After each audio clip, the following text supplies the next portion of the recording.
Hello student, welcome back to my channel Samrat Kanvi. Student, मेरा नाम आकाश। मेरे प्यारे बच्चे, 27 फरवरी को आप लोगों का विज्ञान का पेपर है। बहुत कम समय बचा है मेरे प्यारे विद्यार्थियों। कैसे तैयारी करोगे? 70 नंबर बिल्कुल पक्का कैसे होगा, आज की वीडियो में 100% बताने वाला हूँ। ठीक है, 100% आप लोगों का 70 में 70 मार्क पक्का हो गया। 50 टॉपिक में आप लोगों को बता रहा हूँ मेरे प्यारे विद्यार्थियों। हमेशा से मैं कहते आ रहा हूँ कि ये 50 टॉपिक तैयार करो, तैयार करो, तैयार करो। फाइनली आप लोगों का डेट फिक्स हो गया। ठीक है, 27 फरवरी को। वादा करता हूं आप लोगों को, जितना टाइम आप लोगों के पास बचा है, मात्र 50 प्रश्न पढ़ लो। 50 प्रश्न तो आराम से पढ़ सकते हो। मैं बहुत ज्यादा नहीं बता रहा हूं कि आप लोग 4 घंटे 5 घंटे के क्लासेस देखो, नहीं। मात्र 50 प्रश्न अगर आप तैयार कर लो, पूरी किताब का निचोड़ बता रहा हूँ। जितना मोस्ट इंपोर्टेंट क्वेश्चन आज तक पूछा गया है वही प्रश्न मैं आप लोगों को बता रहा हूँ। 50 प्रश्न अगर आपने तैयार कर लिया, उससे बाहर बोर्ड एग्जाम में एक प्रश्न नहीं जाएगा। ठीक है, पढ़ाना छोड़ दूंगा, इतना रियलिटी बता रहा हूँ अगर नहीं आया तो।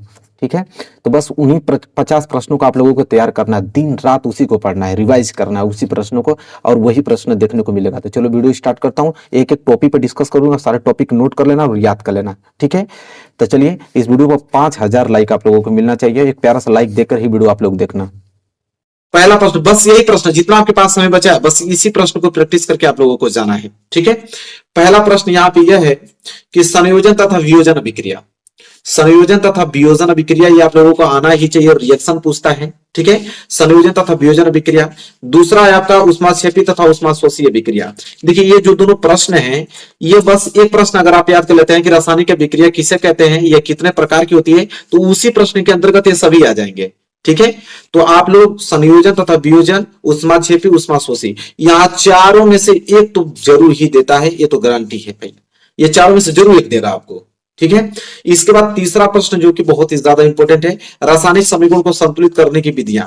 अब आपको रिएक्शन दे देगा, आपको संतुलित करना होगा, वहां से तो क्वेश्चन बनता ही बनता है, उसको कोई रोक नहीं सकता है। तो रासायनिक समीकरण को संतुलित कैसे करते हैं, ये आप लोगों को तरीका मालूम होना चाहिए। हालांकि एक वीडियो बना दूंगा मैं इस पे, आप लोगों को सारे रिएक्शन ले लूंगा, उसको संतुलित करके दिखा दूंगा आप लोगों को। ठीक है, मेरे प्यारे विद्यार्थियों, अगर इस वीडियो को 2000 लाइक तक पहुंचा देते हो, एक ही वीडियो में पूरा 50वें क्वेश्चन का सोल्यूशन दे दूंगा, भले ही वीडियो कितने ही लॉन्ग क्यों ना हो। ठीक है, तो चलिए आपकी सपोर्ट देखते हैं कि कहां तक आप लोग इस वीडियो को शेयर कर देते हो। क्वेश्चन नंबर 4, अम्ल, क्षार, लवण की परिभाषा, उदाहरण। अम्ल क्या होता है, क्षार क्या होता है, लवण, तीनों का परिभाषा याद होना चाहिए।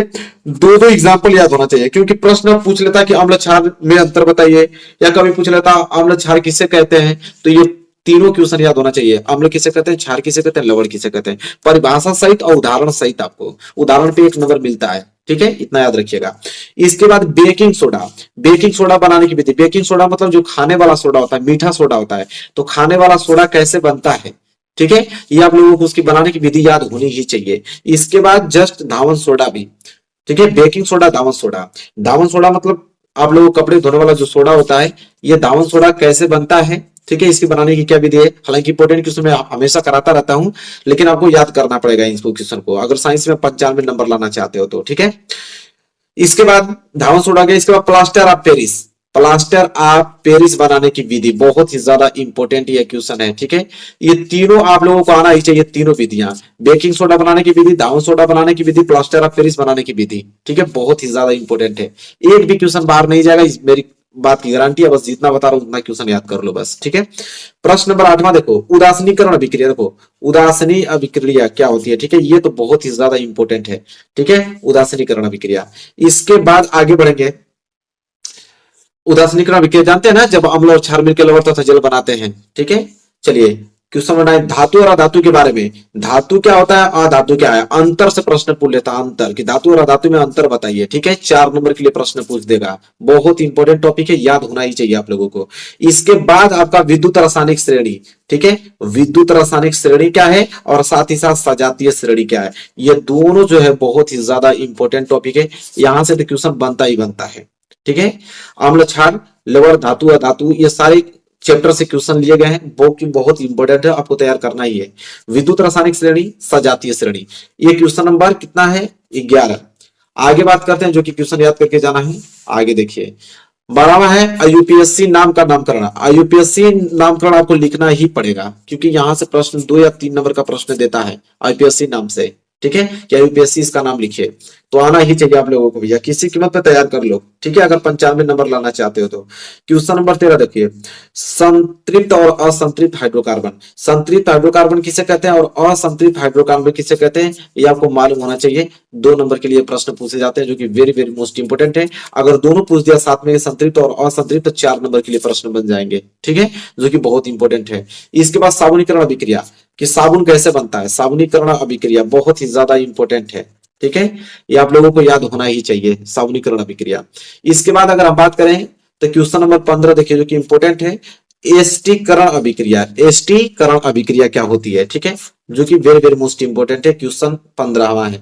16वां में याद करना आप लोगों को, मेंडलीव की आवर्त सारणी, यहाँ तो प्रश्न बनना है भैया, मेंडलीव की आवर्त सारणी और दीर्घाकार आवर्त सारणी, ये जो दोनों टॉपिक है ये तो लर्न ही होना चाहिए आप लोगों को एकदम अच्छे से। मेंडलीव की आवर्त सारणी, उसके दोस्त, ठीक है, और दीर्घाकार आवर्त सारणी क्या होता है, ठीक है, तो ये दोनों आपको क्वेश्चन याद होने चाहिए। इसके बाद अगर हम आगे बात करें तो क्वेश्चन नंबर 19 कि श्वसन तंत्र, श्वसन तंत्र किसे कहते हैं और उत्सर्जन तंत्र किसे कहते हैं, बहुत ज्यादा इंपॉर्टेंट है, बायोलॉजी के हाईलाइटेड प्रश्न है जो कि हर साल एग्जाम में आते हैं, श्वसन तंत्र और उत्सर्जन तंत्र, ठीक है, तो यहाँ 20 प्रश्न हो गया जो कि आप लोगों को याद करके जाना है। इसके बाद हम बढ़ेंगे अगले प्रश्न की तरफ, और मैं आप लोगों को 21वां प्रश्न दिखाता हूँ, यहाँ 20 तक पहले आप नोट कर लो अच्छे तरह, ठीक है, अभी तक लाइक नहीं किया वीडियो को लाइक कर दो, चैनल पर नया तो चैनल को जरूर सब्सक्राइब कर लो। पूरा एग्जाम तक जाते जाते मैं सारे क्वेश्चन आप लोगों को अच्छे तरीके से पूरा का पूरा प्रैक्टिस करा दूंगा सोल्यूशन सहित, आप टेंशन लेने की जरूरत नहीं है, फिलहाल आप लोग अच्छे तरीके से इसको याद करो। इसके बाद अगला आता है अलैंगिक जनन, लैंगिक और अलैंगिक, यहां से देखिए क्या फायदा होता है कि लैंगिक जनन किसे कहते हैं पूछ देता है, अलैंगिक जनन, कभी कभी दोनों का अंतर पूछ के 4 नंबर का प्रश्न पूछता है कि लैंगिक और अलैंगिक में अंतर बताइए, ठीक है, तो यहां से आप लोगों को काम बन जाएगा 4 नंबर का। इसके बाद परागकण क्या होता है, ठीक है, क्वेश्चन नंबर 23 परागकण क्या होता है। इसके बाद क्वेश्चन नंबर 24 की बात करें तो क्वेश्चन नंबर 24 जो कि बहुत ही ज्यादा इंपॉर्टेंट है, जो कि पूछता है पुष्प की संरचना, ये तो आना ही चाहिए आप लोगों को, फिगर बनाना सीख लीजिएगा मेरे प्यारे विद्यार्थियों कि पुष्प की संरचना कैसे बनती है, ठीक है, तो ये तो एग्जाम में देता ही देता है। इसके बाद नर तथा मादा जनन तंत्र, ये तो देखिए इंपॉर्टेंट है, नर तथा मादा जनन तंत्र, एक टॉपिक इसमें से देगा, या तो नर को दे देगा या तो मादा का दे देगा, जनन तंत्र आपको बनाना पड़ेगा, उसका फिगर बनाना पड़ेगा, ठीक है। इसके बाद ये तो बहुत इंपॉर्टेंट है, सबको मालूम ही है कि डीएनए तथा आरएनए में अंतर पूछता है भैया 4 नंबर के लिए, कि डीएनए तथा आरएनए में अंतर बताइए। इसके बाद 26 भी हो गया, 27 जो है वो है मेंडल के आनुवंशिकता का नियम, जो मेंडल ने आनुवंशिकता का नियम दिया था तो वो नियम पूछता है, ठीक है, तो 27 आप लोगों को जो क्वेश्चन याद होना चाहिए, मेंडल के आनुवंशिकता का नियम, जो कि बहुत ही ज्यादा इंपॉर्टेंट है। इसके बाद अगर हम बात करें 28 क्वेश्चन की तरफ, तो क्वेश्चन नंबर 28 जो है वो है एक संकर तथा द्विसंकर संकरण, देखिए संकरण से जरूर क्वेश्चन पूछता है, चाहे तो वो एक संकर पूछ ले या तो द्विसंकर संकरण पूछ ले, दोनों में से एक जरूर प्रश्न देता है, अगर अंतर दे तो 4 नंबर का हो जाएगा, ठीक है, तो ये टॉपिक आप लोगों को रटा होना चाहिए किसी कीमत पे। क्वेश्चन नंबर 29 देखिए, लिंग निर्धारण की प्रक्रिया, लिंग निर्धारण की प्रक्रिया क्या है ये आप लोगों को संक्षिप्त में पूछता है, ठीक है, तो ये आप लोगों को याद होना चाहिए, दीर्घ उत्तरीय प्रश्न पूछ देगा कि लिंग निर्धारण की प्रक्रिया क्या है। इसके बाद क्वेश्चन नंबर 30वां जो है वो है प्रकाश का परिवर्तन, आना ही चाहिए भैया, प्रकाश का परिवर्तन के नियम लिखिए, अभी तो 2022 में बहुत सारा प्रश्न यहाँ से, ये तो यही सारा प्रश्न ही बना था 2022 में, इससे बाहर बनेगा ही नहीं, ठीक है, या तो आगे का भी पेपर 2023 हो या 2024 हो, जब तक एनसीईआरटी चलेगी इससे बाहर प्रश्न बनता ही नहीं है, ठीक है, मैंने सब कुछ एनालिसिस करके देख लिया हूं। तो प्रकाश का परावर्तन, इसके बाद 31 है अवतल दर्पण तथा उत्तल दर्पण से प्रतिबिंब निर्माण, सबसे ज्यादा इंपॉर्टेंट अगर मैं बात करूं तो ये टॉपिक है, यहां से सबसे ज्यादातर क्वेश्चन आते हैं। अवतल दर्पण तथा उत्तल दर्पण से प्रतिबिंब निर्माण कितने केस बनते हैं आपको आना चाहिए, हालांकि अवतल जो दर्पण है उससे 6 केस बनते हैं और उत्तल दर्पण से 2 केस, टोटल 8 केस याद होना चाहिए, आप लोगों को बता दे रहा हूं, और इसका आप लोगों का प्रयोग भी याद होना चाहिए। इसके बाद प्रकाश का अपवर्तन, अभी हमने देखा प्रकाश का परावर्तन, परावर्तन के बाद आपको अपवर्तन भी मालूम होना चाहिए कि प्रकाश का अपवर्तन क्या होता है, ठीक है, बहुत इंपॉर्टेंट टॉपिक है। तो क्वेश्चन नंबर 32 है प्रकाश का अपवर्तन। इसके बाद लेंस पे, तो लेंस से प्रतिबिंब का निर्माण, यहां पे भी लेंस से आपका आता है उत्तल लेंस और अवतल लेंस आता है, ठीक है, उत्तल लेंस में आप लोगों का 6 कंडीशन होता है और यहाँ पे अवतल लेंस में 2 कंडीशन होता है, जस्ट दर्पण का उल्टा होता है, ठीक है, तो पूरा कंडीशन आपको, इसका भी 8 कंडीशन होता है, उसका भी 8, पूरा का पूरा कंडीशन याद होना चाहिए आप लोगों का, उसका प्रयोग भी याद होना चाहिए, उपयोग कहां करते हैं उसका, ठीक है। इसके बाद हम आगे बढ़ेंगे तो लेंस की क्षमता, देखिए यहां से प्रश्न भी बनता है, ठीक है, P बराबर 1/f, एफ हमेशा मीटर में होता है, सबको मालूम है, यहां से न्यूमेरिकल भी बनता है और पूछता है कि लेंस की क्षमता से आप क्या समझते हैं, ठीक है, तो बहुत इंपॉर्टेंट टॉपिक है क्वेश्चन नंबर 34 जो कि याद करके जाना। इसके बाद यहाँ से भैया इसको कोई रोक नहीं सकता, इन दो वहां से तो क्वेश्चन बनना तय है। ये क्वेश्चन तो देगा ही देगा, या तो निकट दृष्टि दोष पूछ ले या तो वो दूर दृष्टि दोष पूछ ले, तो पूछना तो है ही भैया 100%। ये तो क्लियर है आप लोगों का। और निवारण सहित मतलब दीर्घोत्तरीय प्रश्न पूछता है, निकट दृष्टि दोष दूर दृष्टि दोष निवारण सहित चित्र द्वारा बताइए। इसके बाद कभी कभी प्रश्न ये पूछ लेता है, इसलिए मैं इसको ले लिया हूं कि मानव नेता का सचित्र वर्णन, सीधे 7 नंबर में ले जाएगा इसको, कहेगा सचित्र वर्णन कीजिए बनाकर, उसका पूरा ड्रॉ कीजिए। ठीक है, तो ये प्रश्न बहुत ज्यादा इंपॉर्टेंट है जो कि याद करना है आप लोगों को। इसके बाद 38 की बात करें, 38 है ओम का नियम, या ये तो याद नहीं किए तो सब साइंस ही नहीं पढ़े आप लोग। ओम का नियम क्या होता है, वी बराबर आई आर, वी बराबर क्या होता है आई आर, ओम का नियम, ये तो आपको मालूम ही होना चाहिए, रटा चाहिए। ठीक है, इसके बाद 39 विद्युत धारा, विद्युत धारा किसे कहते हैं, सबसे इंपॉर्टेंट टॉपिक है। और उससे ज्यादा सबसे इंपॉर्टेंट टॉपिक की बात करें तो यही तो एग्जाम में आता है, यही दोनों जो है सबसे ज्यादा एग्जाम में आते हैं, विद्युत जनित्र और विद्युत मोटर, ये दोनों ही टॉपिक याद होना चाहिए। भले कुछ याद हो चाहे ना याद हो, लेकिन फिजिक्स की बात आएगी, भौतिक विज्ञान की बात आएगी, तो ये दोनों प्रश्न का सबसे पहले ही नाम आएगा 7 नंबर के लिए भैया, कि मोटर, विद्युत मोटर और विद्युत जनित्र, तो दोनों टॉपिक याद होना चाहिए, दोनों साथ में ही लिख दिया हूं, दोनों अलग अलग प्रश्न है, दोनों याद होना चाहिए, बता देता हूं।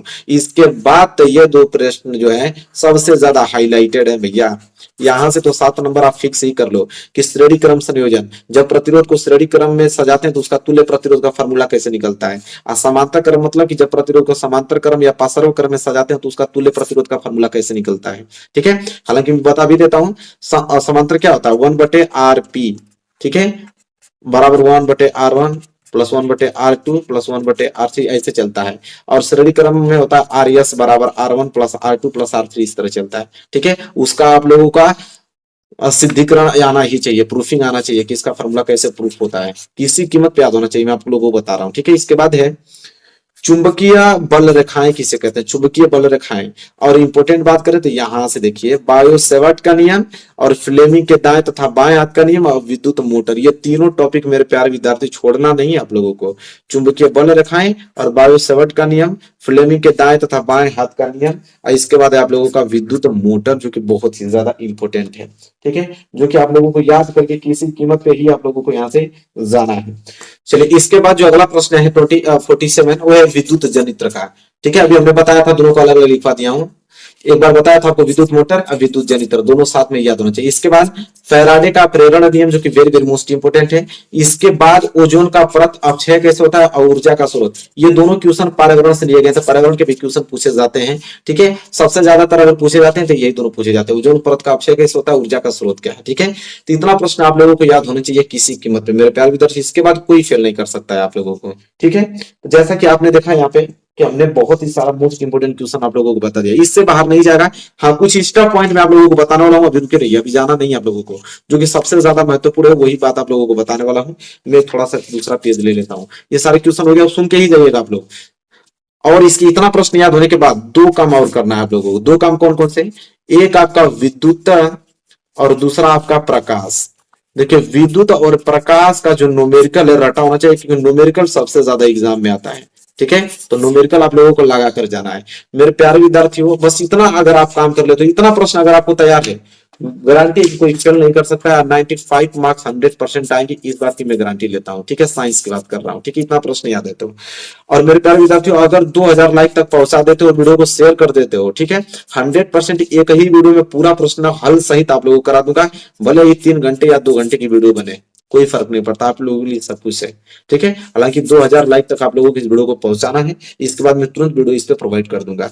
तो चलिए मिलेंगे नेक्स्ट वीडियो में, तब तक के लिए धन्यवाद। चैनल पर नए तो जरूर चैनल से सब्सक्राइब कर लेना आप लोगों को।